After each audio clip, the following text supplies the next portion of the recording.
Good morning students, welcome to back PPS Political Science online classes. Students इस बार जो कोविड-19 की वजह से जो हमारा सिलेबस रिड्यूस हुआ है उसमें सबसे ज्यादा जो चेंज आया है वो पॉलिटिकल साइंस में आया है। रिड्यूस हुआ है सिलेबस हमारा, उसमें जो हमारे पहले लास्ट ईयर 9 चैप्टर हुआ करते थे तो इस सेशन के स्टार्टिंग में उनको 8 चैप्टर कर दिए गए। जो हमारा एक एक चैप्टर था, जैसे जो इंटरनेशनल पॉलिटिक्स वाली बुक है उसमें से यूएस हेजमनी वाला चैप्टर रिड्यूस कर दिया था, और जो हमारी ये जो बुक है politics in India since independence, इसमें से जो वन पार्टी डोमिनेंस चैप्टर था वो रिड्यूस कर दिया था इस सेशन के स्टार्टिंग में। लेकिन अभी जो कोविड-19 की वजह से जो सिलेबस से रिड्यूस हुआ है, दो चैप्टर दोनों बुक से जो रिड्यूस कर दिए गए हैं। जो हमारी बुक है politics in India since independence, उसमें अब हमारे 6 चैप्टर हैं। जो रीजनल एस्पिरेशन वाला चैप्टर था और जो पॉपुलर मूवमेंट्स वाला चैप्टर था, 7th और 8th चैप्टर जो थे वो दोनों रिड्यूस कर दिए गए हैं। तो अब थोड़ा सा जो चैप्टर्स हैं उनके नेम में भी चेंज आया है और उनके बीच में जो कंटेंट था उसमें भी चेंज किया है। फर्स्ट चैप्टर था चैलेंज ऑफ नेशन बिल्डिंग, जो पहले की तरह एज इट है। फिर प्लान एंड डेवलपमेंट, पहले इस चैप्टर का नाम हुआ करता था पॉलिटिक्स ऑफ प्लान डेवलपमेंट, लेकिन अब इसका नाम चेंज करके पॉलिटिक्स प्लान डेवलपमेंट कर दिया गया है। फिर जो हमारा नेक्स्ट चैप्टर था, थर्ड चैप्टर था इंडिया एक्सटर्नल रिलेशन। सो जो इंडिया एक्सटर्नल रिलेशन थे उसको चेंज करके इंडियन फॉरेन पॉलिसी कर दिया गया है। और जो 5th चैप्टर था challenge to restoration of the Congress system, उसका नाम चेंज करके पार्टी सिस्टम इन इंडिया कर दिया गया है। डेमोक्रेटिक रिसोर्जेंस कर दिया गया है चैप्टर का नाम, जो पहले democratic the crisis of democratic order था।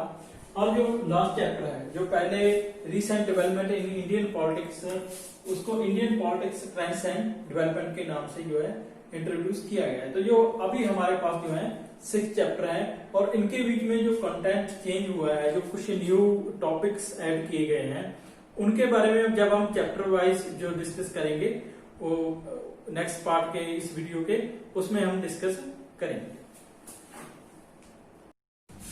स्टूडेंट्स, हमारा जो फर्स्ट हमारी जो बुक है पॉलिटिकल साइंस की politics in India since independence, उसमें जो हमारा फर्स्ट चैप्टर है चैलेंज ऑफ नेशन बिल्डिंग। सो अभी जो सीबीएसई ने जो रिड्यूस किया है सिलेबस, उसके अकॉर्डिंगली इसके कुछ कंटेंट में जो है वो न्यू ऐड किए गए हैं। इस चैप्टर में कुछ चेंजेस आए हैं। वो क्या है? ओल्ड कंटेंट कौन से थे हमारे पास? Narrow approach to the nation building, legacy of partition, challenge of refugee and resettlement, organisation and reorganisation of the states, जो हमने पढ़ा था कि जो रीऑर्गेनाइजेशन कमीशन है या रीऑर्गेनाइजेशन स्टेट कमीशन है या डिमांड है उसके बारे में, और इसको लेके जो पॉलिटिकल कॉन्फ्लिक्ट हुआ था लैंग्वेज को लेके, वो सारा कुछ इसमें एज इट सेम है। लेकिन जो न्यू जो प्रपोज किए गए हैं nation and nation building, Sardar Vallabh Bhai Patel and integration of the states, ये न्यू ऐड किया गया है। हालांकि पहले सरदार पटेल के बारे में था, लेकिन इस बार थोड़ा डिटेल में हम जानेंगे। फिर कश्मीर प्रॉब्लम है। जब हम चैप्टर इसमें भी पहले कश्मीर प्रॉब्लम के बारे में हम थोड़ा सा टच करते थे, ज्यादा इस चैप्टर के बारे में हम चैप्टर 8 में पढ़ते थे रीजनल एस्पिरेशंस में, लेकिन वो चैप्टर हटा दिया गया है और कश्मीर प्रॉब्लम को यहाँ पे ऐड कर दिया गया है। तो अब जो तीनों कंसेप्ट हैं हमारे, बाकी हम ऑलरेडी कर चुके हैं, लेकिन जो 3 न्यू कंसेप्ट ऐड किए हैं उनके बारे में डिस्कस करेंगे। स्टूडेंट्स, जो हमारा अभी जो फर्स्ट चैप्टर है the challenge of nation building, उसमें जो न्यू कंटेंट आए हैं the nation and nation building, role of Sardar Vallabh Bhai Patel and integration of princely states, और कश्मीर प्रॉब्लम, जो पहले चैप्टर 8 में हम डिस्कस करते थे, अब चैप्टर फर्स्ट में डिस्कस करेंगे कश्मीर प्रॉब्लम को, जो रिसेंट अभी वहां पे जो आर्टिकल 370 को रिजॉल्व किया गया। तो जो व्हाट इज नेशन, जो पहले भी मैं बता चुका हूँ कि व्हाट इज नेशन, ठीक है। नेशन जो है वो कंट्री नहीं है। कंट्री वो है जिस एक जो यूनिफाइड एरिया है जिसको कोई गवर्नमेंट कंट्रोल कर रही है, लेकिन नेशन जो है वो एक अलग चीज है। A nation is a stable community of humans formed on the basis of common language, territorial history, ethnicity, psychological makeup, manifested in a common culture. So जो नेशन वो है जो ग्रुप ऑफ पीपल है, उनको लगता है कि उसमें कुछ ना कुछ चीज कॉमन है जो उनको यूनाइट करती है। वो हिस्ट्री हो सकती है, वो कल्चर हो सकता है, वो एथनिसिटी हो सकती है, वो लैंग्वेज हो सकती है। A nation has also been defined as a culture political community that has become conscious of its autonomy, unity and particular interest. Nation वो भी है जहाँ पे जो कल्चर है, वो जो पॉलिटिकल कम्युनिटी है, वो अपने आप को डिफाइन करती है, जो कॉन्शियस है उसकी यूनिटी को लेके है, जो ऑटोनॉमी को लेके है, या पार्टिकुलर जो इंटरेस्ट है उनको लेके उसमें यूनिटी है, उसको भी हम नेशन कॉल कर सकते हैं। तो आप यहाँ पे देख सकते हो कि अगर इंडिया के कॉन्टेक्स्ट में हम देखें तो इंडिया में बहुत सारे कल्चर हैं, बहुत सारी रीजनल लैंग्वेजेस हैं और एथनिसिटी अलग अलग है, लेकिन फिर भी इंडिया एक नेशन है। क्यों है? क्योंकि इंडिया की एक तो कॉमन हिस्ट्री रही है। हमने जब हमारे ब्रिटिश रूल था, हमारी जो इंडिपेंडेंस की लड़ाई थी, उसमें हम एक यूनाइट हुए। दूसरा जो है वो ये था कि हमारा जो कॉमन पॉलिटिकल एस्पिरेशंस थी, जो कॉमन पॉलिटिकल इंटरेस्ट थे हमारे डेमोक्रेसी को लेके, उस चीज ने हमें यूनाइट रखा है और उस चीज को लेके हम एक नेशन है। तो लेकिन एक बात ध्यान रखिए कि नेशन कंट्री नहीं है। ओके, नेशन बिल्डिंग एक वो प्रोसेस है जिसमें हम कंस्ट्रक्शन करते हैं या स्ट्रक्चरिंग करते हैं नेशन आइडेंटिटी ऑफ यूनिटी को, जो पावर है स्टेट की, वो यूनाइट करती है। नेशन बिल्डिंग एम्स होता है कि जो यूनिफिकेशन किया जाए पीपल का विद इन द स्टेट, जो है उनको यूनिफिकेशन किया जाए, that it means political stable for long run के लिए। यूनिफिकेशन इट मींस वो पॉलिटिकली यूनिफिकेशन होता है, ना कि कल्चरली या एथनिकली या लैंग्वेज बेस पे नहीं होता है, वो पॉलिटिकल यूनिफिकेशन होता है। तो जो वो प्रोसेस है यूनिफाइड करने का, जो पीपल है विद इन द स्टेट, उसको हम कहते हैं नेशन बिल्डिंग। और जो जब इंडिया इंडिपेंडेंट हुआ तो जो ब्रिटिश प्रिंसिपल स्टेट थी उनको इंटीग्रेट किया गया इंडिया में, that is nation building process. ठीक है, और वो नेशन बिल्डिंग प्रोसेस वहीं पे खत्म नहीं हो जाता, वो प्रोसेस फिर बाद में स्टेट रीऑर्गेनाइजेशन होता है, तब भी कंटिन्यू होता है। नेशन बिल्डिंग का प्रोसेस जो है वो आज भी है, क्योंकि आज भी जो जम्मू एंड कश्मीर जिस तरह से वहां पे डिमांड है सेपरेटिज्म की, तो वो प्रोसेस जो है वो आज भी चल रहा है।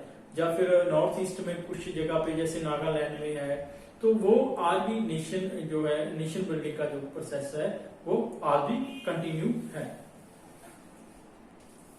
सो स्टूडेंट्स, जो रोल ऑफ सरदार पटेल है वो इंटीग्रेशन ऑफ प्रिंसिपल स्टेट्स में या इंडिया को यूनाइटेड करने में एक बहुत बड़ा मेजर रोल उनका माना जाता है। सो अगर आपको याद हो, रिसेंटली जो स्टैच्यू ऑफ यूनिटी गुजरात में बना है वो सरदार पटेल की मूर्ति है। तो statue of unity it means कि इंडिया को यूनाइट किसने किया? सरदार पटेल ने किया।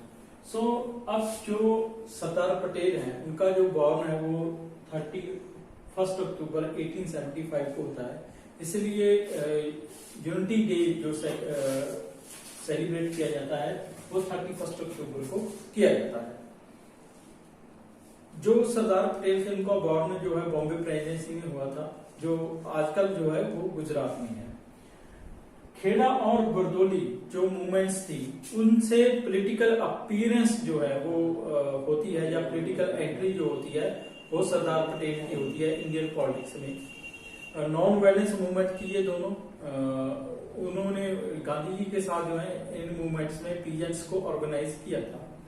इसके बाद वो 1934 में कांग्रेस प्रेसिडेंट बनते हैं, फिर क्विट इंडिया मूवमेंट को वो प्रमोट करते हैं। लेकिन उनका जो मेजर रोल है वो स्टार्ट होता है after the independence. After independence जो इंडिया जो था वो 2 पार्ट्स में डिवाइड था। एक वो जो डायरेक्ट ब्रिटिश के कंट्रोल में था, जिसको हम ब्रिटिश इंडिया कहते थे। दूसरा प्रिंसली स्टेट्स थी, जहां पे जो लोकल रूलर थे या लोकल मोनार्क थे वो रूल कर रहे थे, जो लोकल प्रिंस थे वो रूल कर रहे थे, जिसको हम प्रिंसली स्टेट्स कॉल करते हैं। और जो प्रिंसली स्टेट्स थी उन्होंने पैरामोंटोसी जो थी वो स्वीकार की थी ब्रिटिश की। इट मीन्स के वो ब्रिटिश की पैरामोंटोसी के अंडर थे या उनकी अधीनता उन्होंने मानी हुई थी। तो जब ब्रिटिश यहाँ से गए तो उन्होंने जो प्रिंसली स्टेट्स के लिए प्रोविजन किया कि वो अब इंडिपेंडेंस हैं, वो इंडिया को ज्वाइन कर सकते हैं, पाकिस्तान को ज्वाइन कर सकते हैं या रिमेनिंग इंडिपेंडेंट रह सकते हैं। तो अब इंडिया के सामने ये बहुत बड़ा चैलेंज था कि अगर वो इंडिपेंडेंट रहते हैं तो फिर वो इंडिया में बहुत सारी कंट्री जो है वो इंडिया जो है बहुत सारी कंट्री में डिवाइड हो जाएगा। तो ऐसे में जो ये जो इंडिया को यूनाइट करने का टास्क था ये किसको दिया गया? सरदार पटेल को दिया गया। महात्मा गांधी ने भी कहा था कि सरदार पटेल के लिए कॉम्प्लीमेंट दिया था कि तुमसे अच्छा ये काम कोई और नहीं कर सकता है, कि इट मीन्स कि इंडिया को यूनाइट करने से अच्छा काम जो है वो सरदार पटेल के अलावा और कोई नहीं कर सकता है। तो सरदार पटेल जो फर्स्ट हमारे डिप्टी प्राइम मिनिस्टर भी थे और होम मिनिस्टर भी थे, तो उन्होंने ये रिस्पॉन्सिबिलिटी दी कि जो प्रिंसली स्टेट्स हैं उनको इंडिया में इंटीग्रेट करवाएंगे।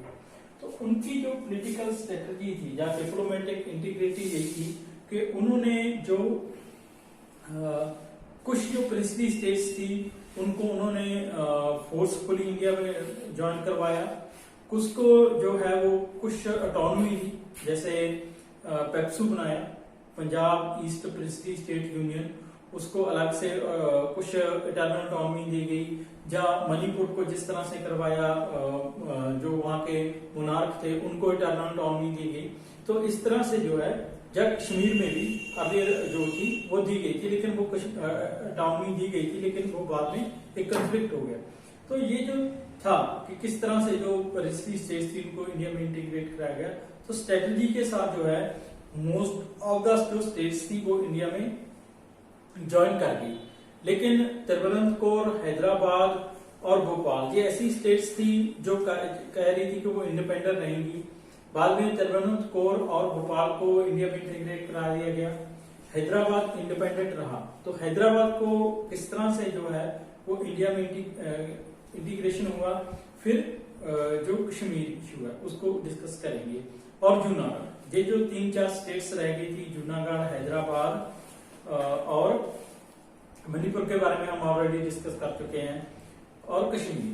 तो उसमें जूनागढ़ में प्लीबिस्टिक हुआ। प्लीबिस्टिक इट मीन्स के जो रायशुमारी हुई, जिसके अकॉर्डिंगली जो स्टेट्स थी उनको इंडिया में ज्वाइन करवा लिया गया। इट मीन्स रायशुमारी के थ्रू जो मोस्ट ऑफ द पॉपुलेशन थी वो चाहती थी कि इंडिया के साथ ज्वाइन करना है, तो वो इजिली जूनागढ़ को इंडिया के साथ जो है विदाउट एनी कंफ्लिक्ट इंडिया के साथ ज्वाइन कर लिया गया। फिर आ जाता है हैदराबाद। हैदराबाद वो है इंडिपेंडेंट रहना चाहता था, निजाम का रूल था वहां पे। हालांकि वो जो पीजेंट थे स्पेशली तेलंगाना रीजन के या पीपल थे हैदराबाद के, वो ऑपरेसिव रूल के खिलाफ थे निजाम के। तो उन्होंने मूवमेंट स्टार्ट की under the leadership of Hyderabad Congress और कम्युनिस्ट पार्टी के लीडरशिप में। फिर हैदराबाद के निजाम में जो अपनी पैरामिलिट्री फोर्सेस थी, जिसको हम राजकार्स कॉल करते हैं, उनको सेंड किया। तो उन्होंने ऑप्रेस किया पीपल्स को, जिनकी हेल्प के लिए फिर इंडियन आर्मी सेंड की जाती है। और 2-3 डेज की फाइट के बाद हैदराबाद को जो है वो निजाम को सरेंडर करना पड़ता है और हैदराबाद को इंडिया में इंटीग्रेट कर दिया जाता है। जो फिर कश्मीर प्रॉब्लम है वो हम कल डिस्कस करेंगे। तो ये जो सरदार पटेल का रोल था, या उनके जो वहां पे चीफ सेक्रेटरी थे वीके मेनन, उनका बहुत बड़ा इंपॉर्टेंट रोल था इस प्रिंसली स्टेट्स को इंडिया में इंटीग्रेट कराने के लिए। तो उन्होंने एक डॉक्यूमेंट था जिसको हम कॉल करते हैं इंस्ट्रूमेंट ऑफ एक्सेस।